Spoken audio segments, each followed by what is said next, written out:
అయిన యేసుక్రీస్తు దివ్యమైన ఘనమైన సాటిలేని ఉన్నతమైన మహోన్నతమైన మహిమ కలిగిన నామములో మీ అందరికీ నా యొక్క హృదయపూర్వకపు వందనాలు తెలియజేస్తున్నాను. మరి ఒక అద్భుతమైన సమయం, మరి ఒక అద్భుతమైన అవకాశం, మరి ఒక అద్భుతమైన కృప ప్రభు మనకందరికి ఇచ్చారు. నిజముగా మనమందరము సజీవ లెక్కలో ఉన్నామంటే ఈరోజు అది కేవలము దేవుని యొక్క కృపను బట్టే మాత్రమే. ఆయన కృపనే మనను బ్రతికించింది. అందుకే కీర్తనకారుడు అంటాడు, నీ కృప నా జీవము కంటే ఉత్తమమైనదని.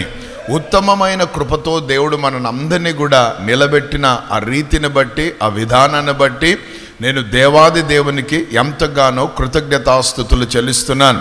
మరి ఒకసారి అద్భుతమైన అంశముతో పరిశుద్ధాత్మ దేవుడు మనందరితో కూడా మాట్లాడబోతున్నారు. దేవుని నామానికి మహిమ కలుగును గాక. హల్లెలూయా, హల్లెలూయా. దేవుని వాక్యములో నుండి ఈరోజు ప్రభు మనతో మాట్లాడబోతున్న అంశము జ్ఞానము కలిగిన తండ్రులు.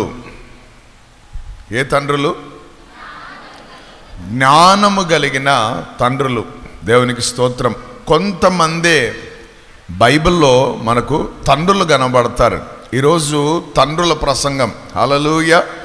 మనకు అన్ని రోజులు ఒకటే, ప్రత్యేకంగా ఫాదర్స్ డే, మదర్స్ డే అట్లా ఏం డేలు లేవు. ఆమేన్. మనం ప్రతిరోజు మన తల్లిదండ్రులను ఏం చేయాలా? సన్మానించాల్సిందే. వారి మాట మనము వినాల్సిందే. దేవునికి స్తోత్రం. ఎందుకంటే వారి మాట విన్నప్పుడు, వారిని మనం సన్మానించినప్పుడు వాక్యం ఏం చెప్తుందంటే నీవు దీర్ఘాయుష్వంతుడవవుతావని దేవుని వాక్యం సెలవిస్తుంది. హల్లెలూయా. దేవుని నామానికి మహిమ కలుగును గాక. బైబిల్లో వీరిని జ్ఞానులైన తండ్రులు అని నేను ఎందుకు చెప్తున్నానంటే వీరు ప్రవర్తించిన ప్రవర్తన చాలా అద్భుతంగా ఉంది. దేవుని నామానికి మహిమ కలుగును గాక. హల్లెలూయా. యేసుక్రీస్తు ప్రభువారు ఈ లోకములో ఉన్నప్పుడు యేసుక్రీస్తు ప్రభువారి దగ్గరికి కొంతమంది తండ్రులు వచ్చారు. దేవునికి స్తోత్రం. అయితే వారు ఏ రీతిగా ప్రవర్తించారో అది ఈరోజు పరిశుద్ధాత్మ దేవుడు మనతో మాట్లాడబోతున్నాడు. సో తండ్రులు ప్రవర్తించినట్లే తల్లులు, పిల్లలు అందరం కూడా ప్రవర్తించడం నేర్చుకోవాలి. దేవునికి స్తోత్రం. ఇంకొక మాట చెప్పాలంటే మాదిరికరమైన తండ్రులు వాళ్ళు. దేవుని నామానికి మహిమ కలుగునుగాక. హల్లెలూయా. మొట్టమొదటిగా చూద్దాం. లూకా సువార్త 8వ అధ్యాయము 41, 42 వచనాలు మనం చదువుకుందాం. లూకా సువార్త 8వ అధ్యాయము 41, 42. అంతటా ఇదిగో సమాజపు మందిరపు అధికారి అయిన యాయీరు అను ఒకడు వచ్చి యేసు పాదముల మీద పడి ఇంచుమించు 12 ఏండ్ల ఈడుగల తన ఒక్కతే కుమార్తె చావ సిద్ధముగా ఉన్నది గనుక తన ఇంటికి రమ్మని ఆయనను బ్రతిమాలుకొనెను. అందరూ ఆమేన్ చెప్పండి. దేవుని నామానికి మహిమ కలుగును గాక. మొట్టమొదటిగా ఒక మాదిరికరమైన తండ్రి, లేకపోతే ఒక జ్ఞానము కలిగిన తండ్రి ఏమి చేశారంటే ఆయన మామూలు వ్యక్తి కాదు, ఒక అధికారంలో ఉన్న వ్యక్తి. దేవునికి స్తోత్రం. హల్లెలూయా. సో అధికారంలో ఉన్న వ్యక్తి ఏం చేస్తారు? తమ అధికారాన్ని వాడుకుంటారు, తమ అధికారాన్ని కనుపరుస్తారు, తమ అధికారంలో ప్రవర్తిస్తారు. దేవునికి స్తోత్రం. హల్లెలూయా. దేవుని నామానికి మహిమ కలుగాక. ఇప్పుడు మన ప్రాంతంలో ఒక అధికారి ఉన్నారనుకో, ఆ అధికారి దేవుని దగ్గరికి రావడం అనేది అంత సులువైన విషయము కాదు. దేవునికి స్తోత్రం. ఒకవేళ వాళ్ళ ఇంట్లో పరిస్థితులు దారుణంగా ఉన్నా, ఒకవేళ వారు వెళ్తున్న పరిస్థితులు చాలా భయంకరమైన పరిస్థితుల్లో ఉన్నా వాళ్ళు గడప దాటి రారు. వాళ్ళు కారణం ఏంటంటే ఒకవేళ మేము బయటికి వస్తే వాళ్ళు ఏమనుకుంటారో, వీరేమనుకుంటారో, వారి గురించి వీరి గురించి ఆలోచన చేసి ఏం చేస్తుంటారు తెలుసా? చాలాసార్లు అంచుకొని అక్కడే బాధపడి పడి పడి పడి పడి వెళ్ళిపోతుంటారు. కానీ ఈ యాయీరు అనే అధికారి మాత్రం ఈయన తన కుమార్తెను అందరికంటే ఎక్కువగా ప్రేమించాడు. Hallelujah. He loved his daughter very much. చాలా ప్రేమించాడు తన కుమార్తెని. ఎంత ప్రేమించాడంటే ప్రేమ, అందుకే పరమగీతాల్లో అంటాడు ప్రేమ మరణము కంటే బలమైనది అని. హల్లెలూయా. ప్రేమలో ఉన్న బలం ఏంటంటే ప్రేమ ఎంత పనైనా చేయడానికి ముందుకెళ్ళిపోతుంది. సో ఇప్పుడు యాయీరు అనేవాడు తన అధికారంలో ఉన్నవాడే, కానీ ఆ అధికారాన్ని పక్కన పెట్టేసి తన ప్రేమను కన్నుపరిచి, అంటే తను ప్రేమిస్తున్న తన ఏకైక కుమార్తెను బ్రతికించుకోవడానికి కోసం, ఇంకొక మాట చెప్పాలంటే ప్రేమను బ్రతికించుకోవడానికి కోసం, దేవునికి స్తోత్రం, హల్లెలూయా, శోకముల నుండి తప్పించబడడానికి కోసం, కన్నీళ్ల నుంచి తప్పించబడ్డానికి కోసం, లేమిలో నుండి తప్పించబడ్డానికి కోసం, ఆ కుటుంబములో అశాంతిని తప్పించుకోవడానికి కోసం, ఆమేన్, కృంగుదలను తప్పించుకోవడానికి కోసం, గుండె పగిలిన పరిస్థితిని తప్పించుకోవడానికి కోసం, అనాథలుగా ఆలోచన చేసే విధానము తప్పించుకోవడానికి కోసం, అంటే మరణం వెనక ఇన్ని ఉంటాయన్నమాట. ఒకడు ఇంట్లో పోతే ఇన్ని జరుగుతాయి ఇంట్లో. సో అటువంటి పరిస్థితులు మారాలి, అటువంటి పరిస్థితులు నా ఇంట్లోకి రావద్దు, అటువంటి పరిస్థితులు నా దరికి చేరొద్దని ఈ అధికారి అయిన యాయీరు ఏం చేశాడు తెలుసా? తన అధికారాన్ని చూపించుకోలేదు, తన అధికారాన్ని కనుపరుచుకోలేదు, తన అధికారాన్ని ఉపయోగించుకోలేదు. వెళ్ళి నేను కారు పంపిస్తా, వెళ్ళి ఆ సేవకుని ఎక్కించుకొని రాపండి అని ఇటువంటివి మాటలు, ఇటువంటి ఉపయోగాలు చేయలేదు ఆయన. ఈయన ఏం చేశాడు? తన ప్రేమను బ్రతికించుకోవడానికి కోసం. చెప్పండి అందరు కూడా.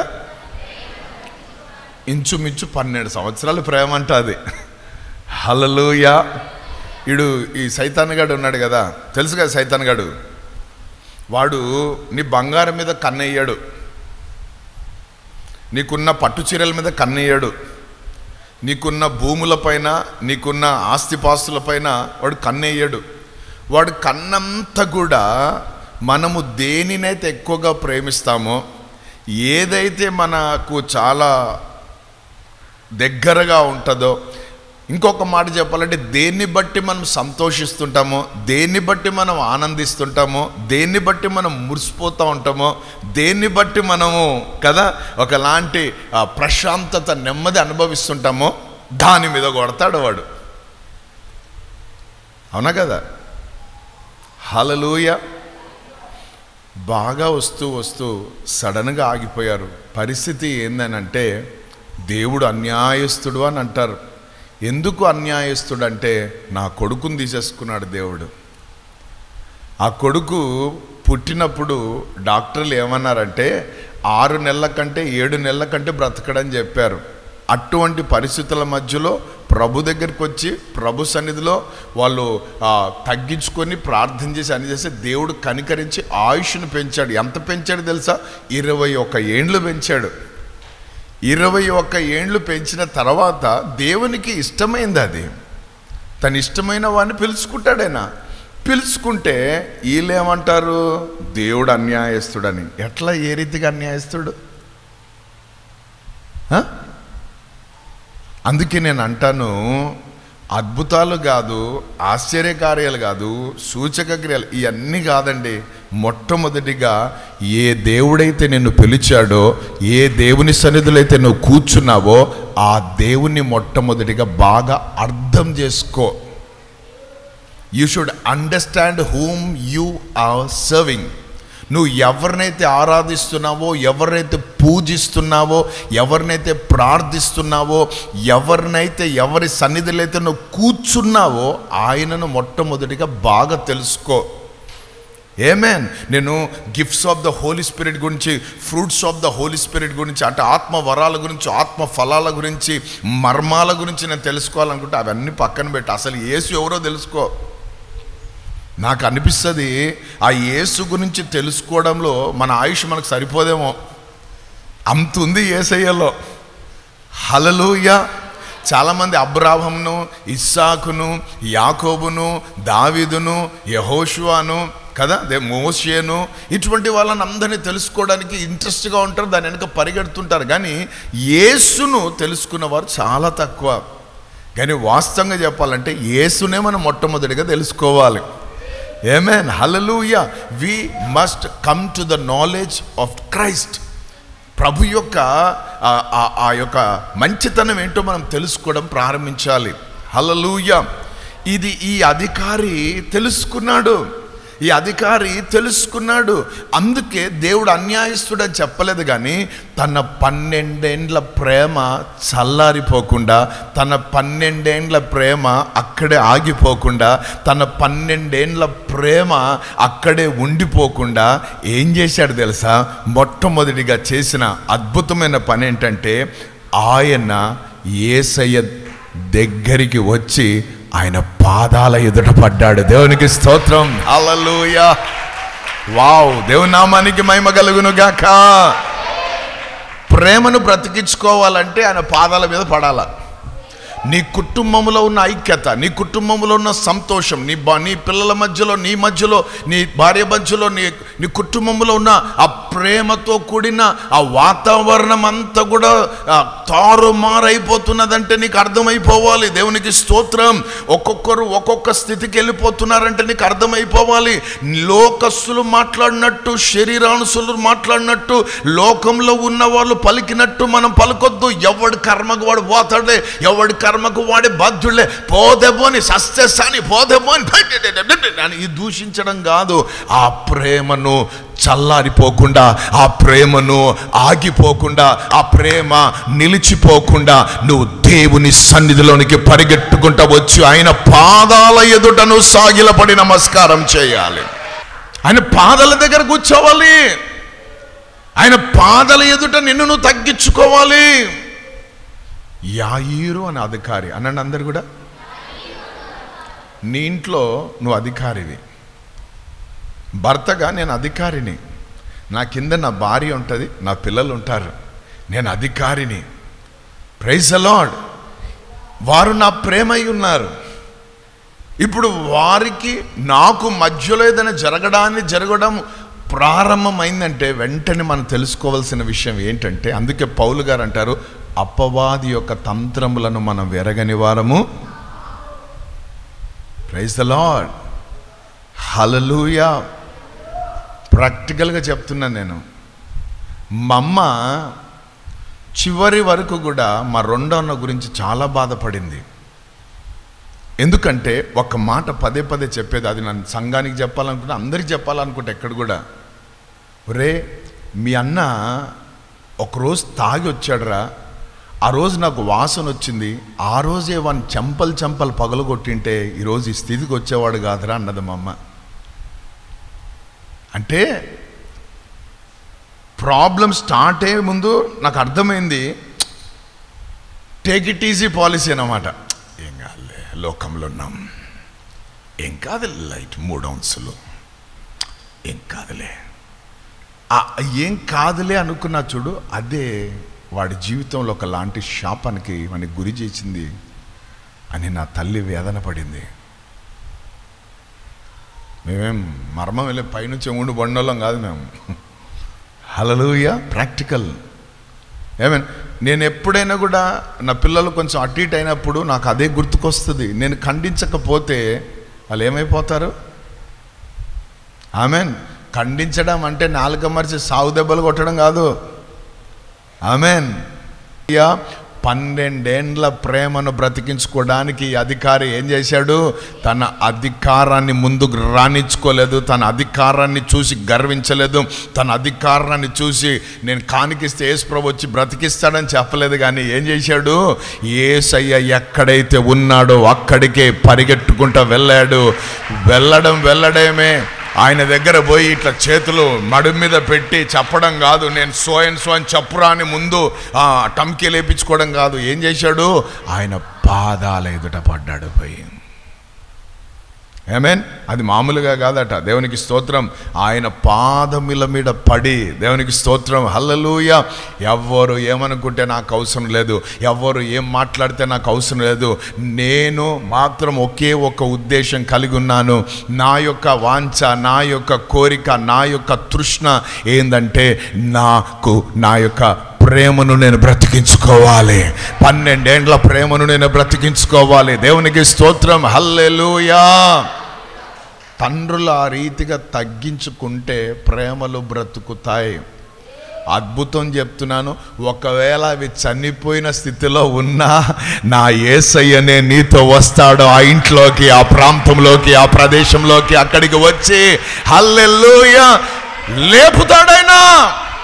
అందుకే ఆయనకి ఏం పేరో తెలుసా? యేసు ప్రభుకున్న పేరు మృతులను సహితము సజీవులుగా పిలిచే దేవుడు ఆయన. హల్లెలూయా. అన్న ఇంకా నా ఇల్లు ఎవ్వరు కట్టలేరన్న, అయిపోయిందన్న, భార్య విడాకులకి సిద్ధపడుతుంది, పిల్లలు ఇంకా రారంట, నా కుటుంబం చల్లా చెదరైపోయింది, అయ్యో అయిపోయిందన్నా అని నువ్వు కృంగిపోవాల్సిన అవసరం లేదు, డిస్కరేజ్ కావాల్సిన అవసరం లేదు, ఏదో అయిపోయిందని ఫీల్ కావాల్సిన అవసరం లేదు. కానీ ప్రభు పాదాలను పట్టుకున్నావనుకో, ప్రభు పాదాలను పట్టుకొని నువ్వు బ్రతిమిలాడడం ప్రారంభించావనుకో, నెక్స్ట్ చేసింది పని అదే. బ్రతిమిలాడుతున్నాడు ఆయన. ఏమని బ్రతిమిలాడుతున్నాడు? మా ఇంటికి రాయ అని బ్రతిమిలాడుతున్నాడు. ఒక్కసారి మా ఇంటికి రాయ అని బ్రతిమిలాడుతున్నాడు. ఎందుకంటే నువ్వు మా ఇంట్లో అడుగు పెడితే నా ప్రేమ బ్రతుకుతాయ్యా. నువ్వు మా ఇంట్లో అడుగు పెడితే మా ఇంట్లో సంతోషం వస్తుందయ్యా, నెమ్మది వస్తుందయ్యా, ఆనందం వస్తుంది. ఇప్పుడు ఇవన్నీ మరణపు ఛాయల్లో ఇవన్నీ కూడా గర్జించిపోయిన పరిస్థితులు ఉన్నాయా అని బతిమిలాడుకుంటున్నాడట. హల్లెలూయా. దేవునికి స్తోత్రం. అధికారులను పోయి మనం బతిమలాడాల సారో అని. ఈయన ఏం చేస్తున్నాడు? ఆమేన్. అందుకే యేసుప్రభు ఎవరు తెలుసా? అధికారులకి అధికారి అయిన దేవుడినా, సర్వ అధికారము కలిగిన వాడైనా. దేవునికి స్తోత్రం. నాయనా ఓ అమ్మ మీకే చెప్తున్నాను, యేసుప్రభు చెప్పిందే చెప్తున్నాను, నన్నంత కోపగించుకొని చూడొద్దు. ఆయన చెప్పిన మాటలే నేను చెప్తున్నాను. మీ గురించి, మీ పిల్లల గురించి ఏడవండి అన్నాడు యేసయ్య. సో నువ్వు ఎంత ఏడుస్తున్నావో నాకు తెలియదు. ఒకడు ఏడవాలంటే తగ్గింపు ఉంటే కానీ, సాగిల పడితే కానీ, బతిమలాడితే కానీ ఏడుపు రాదు. నీలుక్కొని మెడవంచం జనాంగంలాగా ఉండి ఏడుస్తానంటే అసలే కుదరదు. హల్లెలూయా. ఆయన పాదముల వెనక వచ్చి నిలబడి ఆ పాదాల దగ్గర కన్నీళ్లు గార్చిందట ఆ పాపాత్మురాలు. ఆమేన్. పర్మిషన్ లేదా ఆమె ఇంట్లోకి ఇన్విటేషన్ కార్డు ఎవడు ఇవ్వలేదురా, యేసుప్రభు వచ్చాడు కూర్చుందిరా అని ఎవరు చెప్పలేదు. కానీ ఆమె అంతటా ఆమె వచ్చి ఏం చేస్తూ ఉంది? ఏడుస్తూ ఉంది. ఎందుకంటే విస్తారమైన పాపాలు చేసి చేసి చేసి అశాంతి, అసమాధానం, సంతోషం అసలు అన్నిటి కోల్పోయిన పరిస్థితిలో ఉంది ఆమె. దేవునికి స్తోత్రం, హల్లెలూయా. దానికి పరిష్కారం కేవలం నజరేయుడైన యేసుక్రీస్తు మాత్రమే. దేవునికి స్తోత్రం అని తెలిసి, హల్లెలూయా. ఇప్పుడు బండి పాడైందనుకో మెకానిక్ దగ్గరికి పోతాం, ఆరోగ్యం బాగాలేదనుకో డాక్టర్ దగ్గర పోతాం, ఇద్దరు వచ్చి కొట్లాడుతూ అట్లా చేశారనుకో పోలీస్ స్టేషన్ పోతాం, కొంచెం అటు ఇటు ఉందనుకో లాయర్ల దగ్గర పోతాం. మరి పాపానికి రోగం పోవాలంటే ఎవరి దగ్గర పోవాలా?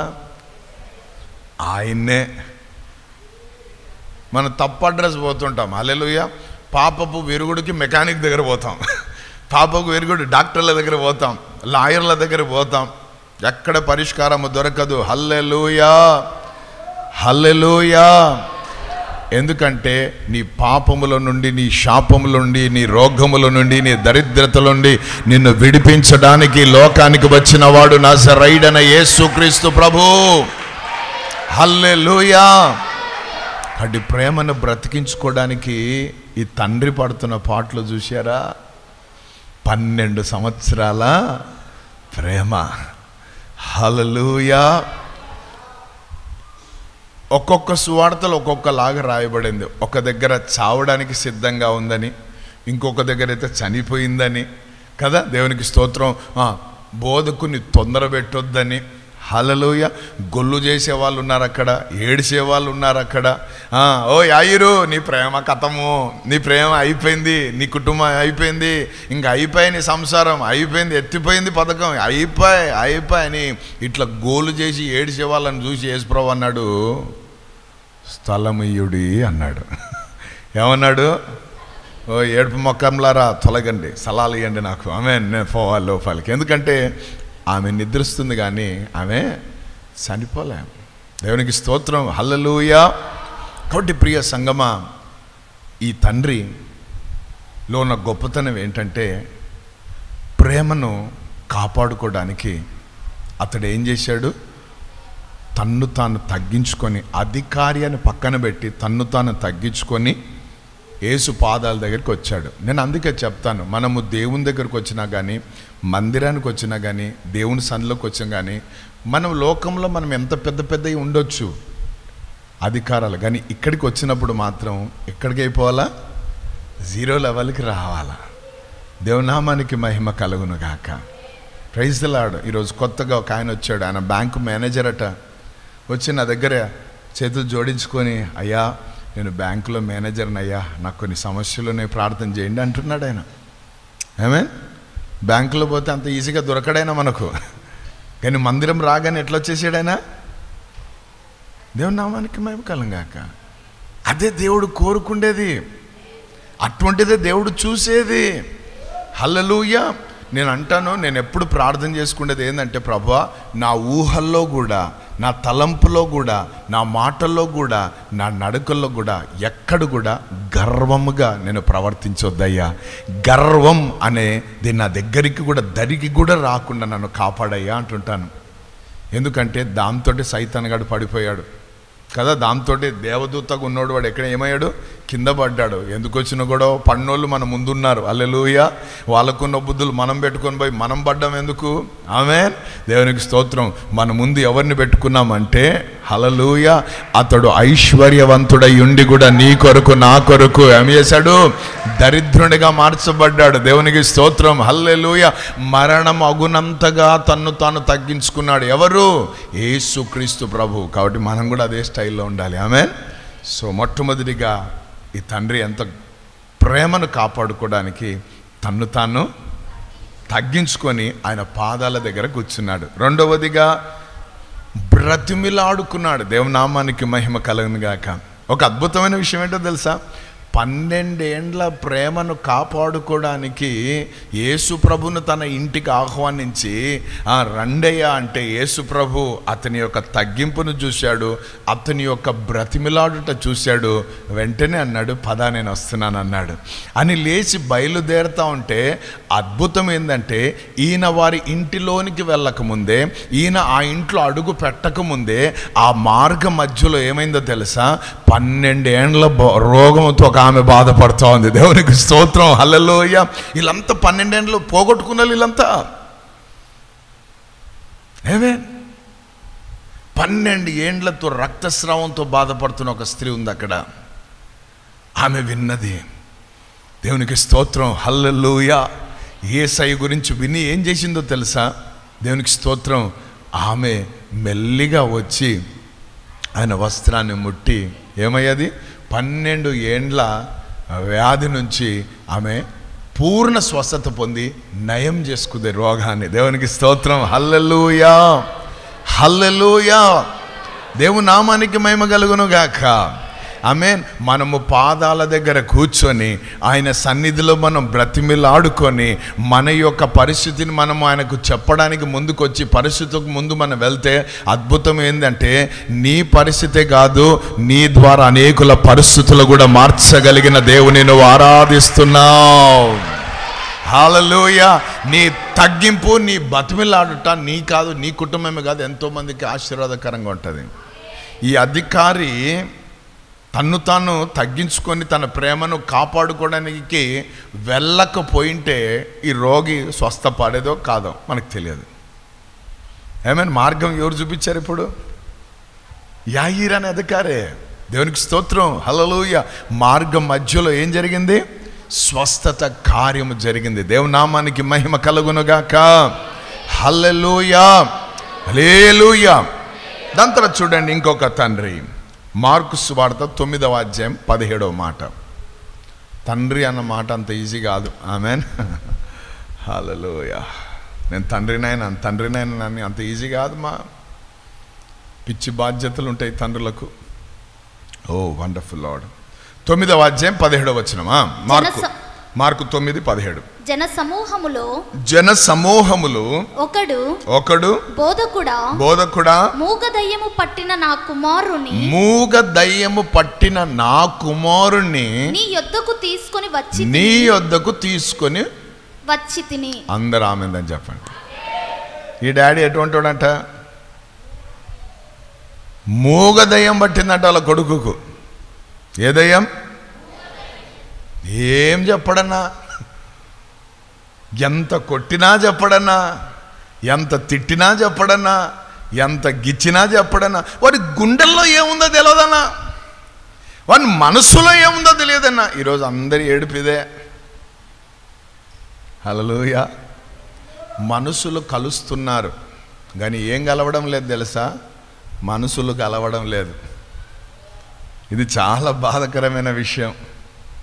ఆమేన్.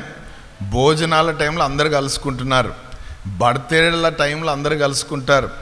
గొప్ప విషయం ఏంటంటే ఆమేన్, ఎప్పుడు రానోడు ఎప్పుడు కనబడోడు ఒకడు సస్తేదనమాట కనబడాడు అక్కడ. ఆమేన్.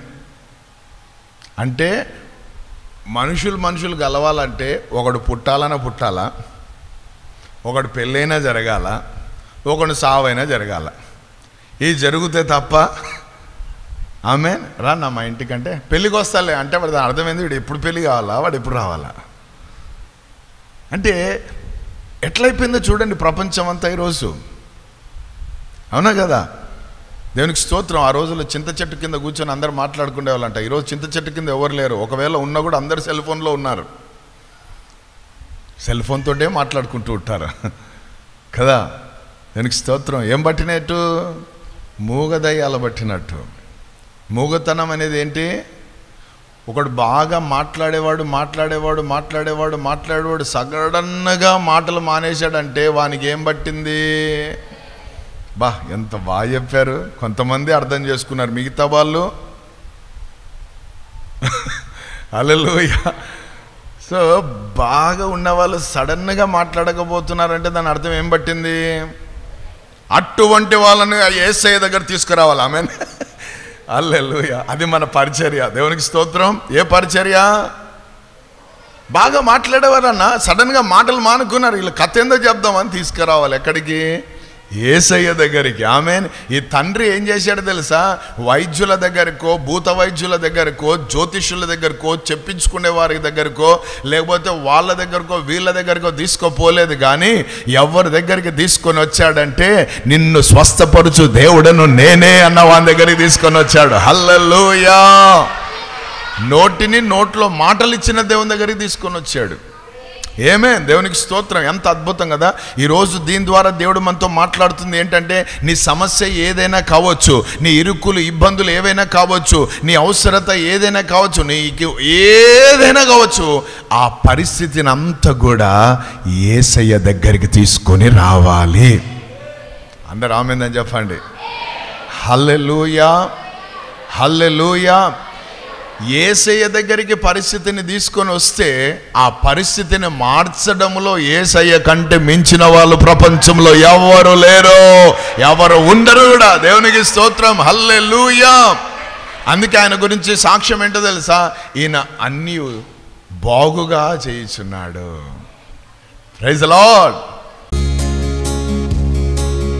ఆకాశమందు నీవు తప్ప నాకెవరున్నారయ్యా, ఈ లోకములో నీవుగాక వేరే ఆశ్రయ